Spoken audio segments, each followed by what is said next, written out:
Пайғамбарыбыз саллаллаху алейхи вассалам айтқанда, ай, жөөттөрчү 71-ге бөлінген, христиандар 72-ге бөлінген, мұсылмандар 73-ге бөлінген. Бүресінен башқасы бардығы дозоқта деген. Түбөлөтү дозоқта қалып қалбайды, эми чыгат, бирок түп-түз бейишке барбайт. Ошол кайсы деп суралганда фирка нажия деп коет буну. Кутулуучу топ. Ал кайсы дегенде ма ана алейхи ва асхаби. Мен жана менин сахабаларым карманган жол ошол жол деген. Калгандардын бардыгы болбойт деген да. Ушудан анан кийин ахли суннат вал жамаат. Ахли суннат пайгамбардын сүннөтүн карманган, вал жамаат сахабалардын жамаатын карманган. Демек сахабалардын бирөөсүндө кафир дебей, ошолордун бардыгын караңыздар.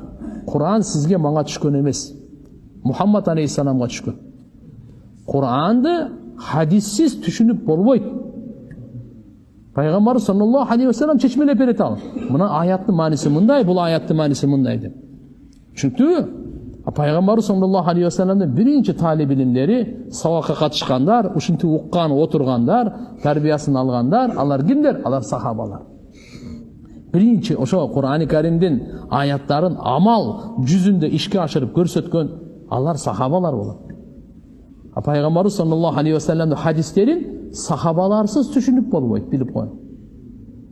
Чүнктү сахабаларсыз түшүнүп болбойт. Себеп дегенде алар вахий түшүп аткандай көргөн кишилер, пайгамбарыбызды көргөн кишилер, түздөн түз тарбия алган кишилер, сугарылгандар алар иман менен иман сугарылып. Учурунда бардык суроолорду берип, пайгамбарыбызды көрүп, айтканын угуп, кылганын көргөндөр аларчы. Ошон үчүн тугандар пайгамбарыбыз айтканда, не деп айткан? Алейкум, силер бышык кармагыла. Суннати ва суннати хулафаи рашидин.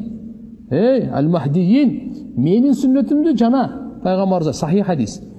Менин хулафаи рашидин Абу Бакр, Умар, Усман, Али, ушулардын сүннөтүн бекем кармагыла. Азу тишиңер менен бекем кармагыла. Пайгамбарыбыз айтат, менен кийин мына ушулардыкын дейт.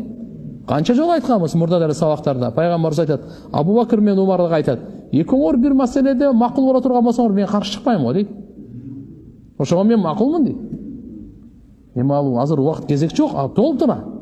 Демек ахли суннат вал жамаат деп пайгамбардын сүннөтүн, сахабалардын жамаатын кармангандар. Түшүнүктүүбү? Акыйдага келгенде ушуну матуридилер жана ашаиралар деп коет буну.